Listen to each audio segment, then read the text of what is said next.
Aqui de volta, eu aqui, Dr. José Carlos Barbi conosco, respondendo as suas perguntas, conversando vida e saúde a respeito da osteoporose.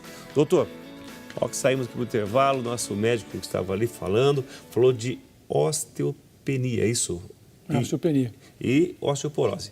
Poderia explicar um pouquinho melhor para a gente, para o nosso telespectador que já está perguntando aqui? Então, a osteopenia, você tem o osso normal, o osso osteopênico, que é a osteopenia, e depois o osso osteoporótico. Isso é uma transição, é uma intermediação entre a osteoporose e o osso normal. A osteopenia acontece quando envelhecemos. Então, a densitometria óssea vai mostrar uma faixa de onde estamos ali na idade, com concentração de cálcio, e isso pode ser osteopenia, que não quer dizer que seja uma osteoporose. Normal, obviamente, doutor. isso pode ter osteoporose, mas aí trata. É normal, não é isso?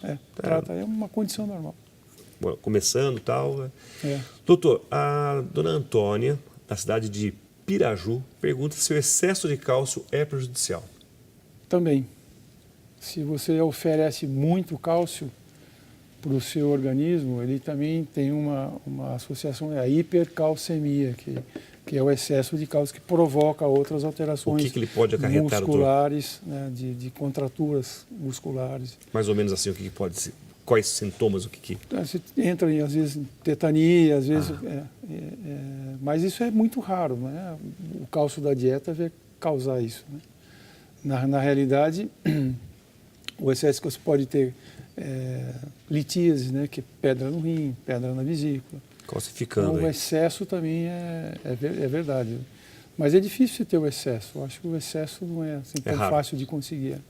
Aí, dona Antônia, respondi para o senhor. Um abraço ao povo de Piraju. Também quem ligou aqui para a gente é da cidade de Minas Gerais, a Lubélia Luísa Goulart. Um grande abraço aí. Ela fala assim, ela relata, minha irmã teve uma fratura na perna faz 2 anos, que ela está na cadeira de rodas e ela reclama de muita dor nas pernas. Sua fratura se deu quando ela estava em pé, sem mesmo ter nenhum movimento brusco. E ela tem medo de ficar de pé e fraturar novamente, pois ela tem osteoporose. Doutor, ela pergunta, ela poderia voltar ou ela pode voltar a andar? Eu acho que sim, se essa fratura está consolidada, mesmo osteoporótica, eu acho que ela inicia um treinamento, né, de fisioterapia, e ela pode voltar a andar sim, se é uma fratura já tratada e consolidada. Não é uma fratura que está em retardo de consolidação ou numa falta de consolidação, que a gente chama de pseudoartrose. Mas se é uma fratura em processo de consolidação, ou há 2 anos, provavelmente já consolidou. Pelo que eu entendi da pergunta, ela tem medo de ficar em pé e quebrar de novo. Então, acho que está na hora de uma fisioterapia, e começar a andar, e eventualmente uma caminhada na água, para soltar a musculatura. Eu não vejo, assim, a grosso modo, nada que interrompa ela voltar a andar. Doutor, a probabilidade já foi perguntado, já foi colocado aqui, mas vamos lá com mais ênfase agora. Por que a incidência de osteoporose na mulher é maior que no homem? Bom, com relação à massa óssea, a mulher tem menos massa óssea do que o homem. Então, ela por si só já tem menos osso, então ela tem uma osteoporose mais precoce. Isso é associado ao fato de que ela entra em menopausa mais cedo também, aos 45, 50 anos, e a falta do estrógeno, né, provoca uma reabsorção maior do osso. Então, ela tem chances de ter uma osteoporose mais do que o homem. O homem também tem, só que é pouco investigado, né? E a partir dos 55 também se busca a osteoporose no homem. Vamos lá, doutor. Respondida a pergunta, vamos aqui para o nosso e-mail. Quem pergunta é o Gilberto Pacheco, de São Sebastião, do Anta, Minas Gerais. Minas Gerais, lá tem bastante queijo, né? Tem bastante queijo. Cálcio, então lá. Abundante. Abundante. Doutor, gostaria de saber o que causa o ácido úrico, pois minha mãe sofre muito com dores nas pernas por causa desse problema. Isso tem alguma relação com a osteoporose? É a pergunta do Gilberto Pacheco, lá de Minas Gerais. Gilberto, não tem relação com a osteoporose. O ácido úrico é um metabolismo alterado de purinas, que a gente chama, e que deposita, então, é a famosa gota. Né? Então, aqueles estofos gotosos que ficam... Que dói. Dói bastante, é muito inflamado e que dói lá, principalmente ali na região do joanete, né? Mas não tem nada a ver com a osteoporose, isso é um outro tipo de tratamento, é um outro tipo de patologia. Doutor, a dona Antônia, agora há pouco de Piraju, perguntou do excesso do cálcio. Agora, a Sávia, que mora em Salgueiro, Pernambuco, nosso grande abraço, é verdade que se tomar muito cálcio causa derrame? Porque eu tenho uma tia que tomava muito cálcio e deu derrame. O médico disse que contribuiu para o AVC. Foi o excesso de cálcio. Não, acredito que diretamente não. É que muitas vezes você tem a calcificação das artérias, da membrana íntima das artérias. Então é comum a aorta calcificada, as escarótidas calcificadas. Obviamente uma dessas placas podem se desprender e causar um AVC, mas obviamente eu acho que não é o excesso de cálcio que causa isso. Isso é a evolução natural do envelhecimento, eventualmente. Vamos lá. Agora, doutora, a Judite Tonuzzi, aqui ela fala assim, ó, tive um buraco em meu maxilar superior por desgaste ósseo. Que você falou a Denise perguntou do dente. Tive um buraco em meu maxilar superior por desgaste ósseo. Tenho de fazer uma investigação de osteoporose no resto do corpo, pro corpo?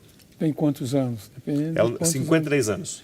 53. Eu acho que tem, dependendo do que... Porque muitas vezes essa reabsorção... Existem cistos em maxilar, algumas outras doenças, às vezes tumorais, não é o seu caso, eu espero, mas que causam reabsorção. Cisto, principalmente, é o mais frequente. E necessariamente não estão relacionados com a osteoporose. Mas, obviamente, é sempre importante se fazer a investigação. Doutor, nosso e-mail está aqui, que o senhor Bombando. vai ficar a noite inteira aqui respondendo com a gente. Vamos para o telefone agora. A Hilda Matias Bezerra dos Santos, de São Bernardo, ABC Paulista, tem uma dor no joelho e muito cansaço. O que pode ser? Bom, doutor?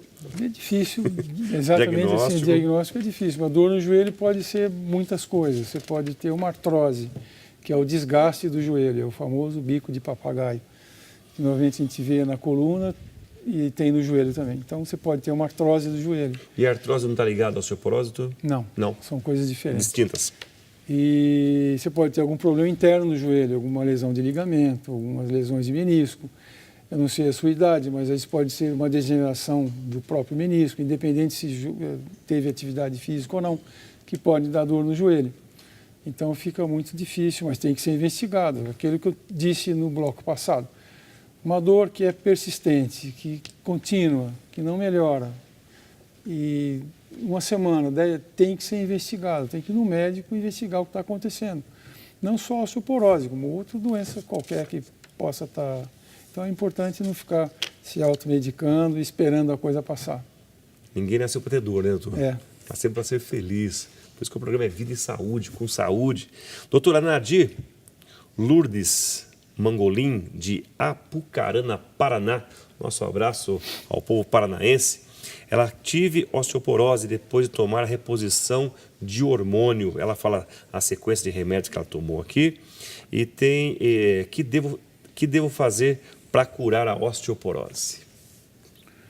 Bom, eu acho que se ela já faz a reposição hormonal, acho que foi o que a gente já discutiu nos outros blocos e também o nosso colega reumatologista também disse. Usar medicamentos que diminuem a absorção do osso ou que aumentam a deposição do osso, o exercício, a alimentação, acho que isso tem o controle da osteoporose. Eu acho que falar em cura de osteoporose é complicado. É uma doença que nós vamos conviver com ela, todos nós, com osteopenia pelo menos, mas ela tem que ser direcionada para o controle dessa doença. Doutor, vamos lá, tem uma pergunta aqui que vem de Foz do Iguaçu, Paraná. Grande abraço ao Carlos Alberto de Souza. Eu gostaria de saber se ir de bicicleta para o trabalho, gastando 40 minutos na ida e 40 na volta, previne a osteoporose e as dores musculares? Vai fazer muito bem, né, doutor? Fantástico. Obviamente a bicicleta, ela não tem tanta ação, né, de deposição óssea como, por exemplo, uma caminhada. Mas, obviamente, está fantástico. Eu acho que 40 minutos de bicicleta é muito bom para você. Eu acho que pode prevenir seguramente essa osteoporose. Eu acho que junto com essa bicicleta você tem que fazer também uns alongamentos, né?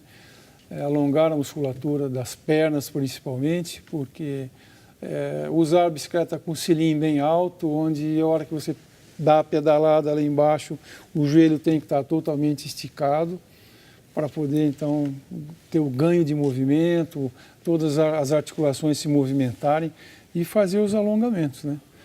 Para alongar membros inferiores, a musculatura dos membros inferiores, para não ficar tão contraturados. Mas é fantástico, parabéns. Ainda mais fazer caminhada, bicicleta, andar de bicicleta. Show de bola. Em Foz do Iguaçu, tá? Nosso telespectador Carlos aí tá de parabéns. Eu quero dar um grande abraço, está parabenizando o programa, a dona Benildes aí de Teresópolis, Rio de Janeiro. Dona Benildes, grande abraço, muito obrigado pelo carinho, pela audiência e, acima de tudo, pelo carinho que tem manifestado aqui conosco, tá bom? Quem está perguntando aqui é a Sueli Fontes Alves, da querida Sorocaba. Tem osteoporose. Gostaria de saber se a injeção, ela dá um nome da injeção aqui, Aclast, é isso? Isso. Se realmente ela recompõe o osso, doutor. Então, como nós conversamos, esse medicamento em questão tem a facilidade de você tomar durante uma vez por ano, né? E os outros medicamentos, dependendo desses, você toma uma vez por dia, uma vez por semana, uma vez por mês, uma vez cada 2, 3 meses e uma vez por ano. Tem a sua função. Eu acho que a vantagem de você tomar uma vez por ano é que você esquece de tomar. Porém, os efeitos, por exemplo, se você tem um medicamento que tem a capacidade de impedir a reabsorção óssea, também ele vai interferir na consolidação de uma fratura, por exemplo. Quando você faz uma fratura, o hematoma, ele se organiza de tal forma que tenta imobilizar o osso para que os osteoclastos, que são células que reabsorvem o osso, eles fazem uma ponte, vão na frente, tirando o osso, e o osteoblasto, que é a célula que deposita o cálcio, vai atrás depositando, fazendo então uma ponte nessa superfície fraturada. Então, o fato de você tomar essas medicações de longo prazo significa que, às vezes, você retarda esse processo de consolidação. Ao passo que você toma uma medicação mensal, por exemplo, você parou de usar, teoricamente, você tira a ação do medicamento. Isso é apenas eu acredito nisso, obviamente. As provas, os efeitos científicos são a favor do uso de uma injeção. Mas, assim, pessoalmente, eu não uso, eu acredito de outra forma. Mas, obviamente, quem está usando está se dando muito bem, está contente. Programa Vida e Saúde, aqui, doutor José Carlos Barbi conosco, respondendo sobre osteoporose. Quero dar um abraço a todos vocês que estão participando, vários e-mails, várias ligações e, acima de tudo, você com vida e saúde. Vamos sair para o intervalo e voltamos já. Então, nós precisamos tomar bastante cuidado também com esse risco de fratura. Muitas vezes um paciente desse acaba fraturando, indo para o hospital e às vezes não suporta uma correção cirúrgica de uma fratura de fêmur. Em casa, muito cuidado com tapetes, evitar tapetes em que o paciente possa escorregar, móveis baixos, procurar a iluminação correta dos ambientes, à noite sempre deixar alguma luz acesa para que o paciente se oriente, porque são pacientes que acabam acordando muito de madrugada para ir ao banheiro ou para ir à cozinha e tropeçam com facilidade, caem e fraturam, né?